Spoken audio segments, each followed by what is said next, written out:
दर्शकहरू यहाँहरू सबैलाई मेरो युट्युब च्यानलमा स्वागत छ। आज चाहिँ हामी कान्छी सुटिङ हुने स्थलमा पुगेका थियौँ। त्यहाँ पुग्दा म एकदमै आश्चर्यचकित परेँ किनकि मेरो अगाडि त कान्छी र सागर दाइ पो हुनुहुँदो रहेछ। उहाँहरूलाई भेट्न पाउँदा म एकदमै खुसी भएँ। हेर्नुहोस् त दर्शकबिन्दहरू, कान्छीको घर यानि कि माइत यही हो। यही कान्छी टेलिसिरियलको सुटिङ हुन्छ र कान्छीको यता आँगन भयो, यतापट्टि अम्बाको रुख छ र दलान यही हो, यही बसेर सुटिङ हुन्छ। कान्छी सुटिङ हुने स्थानको मनोरम दृश्य देखेर मेरो मनै लोभ्यायो। कति दामी ठाउँ छ हेर्नुहोस् न। यी पहाड जस्तो गोरेटो छ, मस्त हिँड्यो। तल हेर पिच बाटो छ अलिकति पर र अलिकति यहाँ आएपछि चाहिँ यहाँ डाँडो चढ्नु पर्ने रहेछ। यसरी डाँडो चढेर आएपछि ठ्याक्कै कान्छीको घर देखिने रहेछ। ल हेर्नुहोस् त, कान्छीको घर कस्तो रमाइलो छ। यो गोठ हो कान्छीको, यतापट्टि गोठ छ।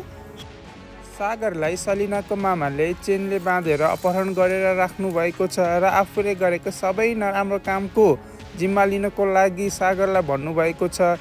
तर जति दबाब दिँदा पनि सागरले मान्नु भइरहेको छैन।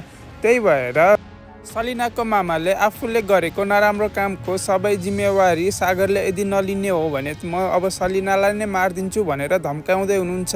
कान्छी दिदी पनि सागरलाई खोज्नको लागि जङ्गल भौतारिँदै हुनुहुन्छ। अब के होला त? सलिनाको मामाको धम्कीको डरले के सागरले सबै यी अपराधको जिम्मा आफै लिनुहुन्छ होला? यदि सागरले जिम्मा लिन अस्वीकार गर्नुभयो भने सलिनाको मामाले के साँच्चीकै सलिनालाई मार्नुहुन्छ होला?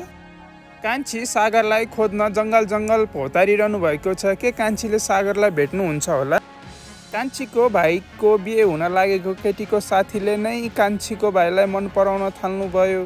अब के हुन्छ होला?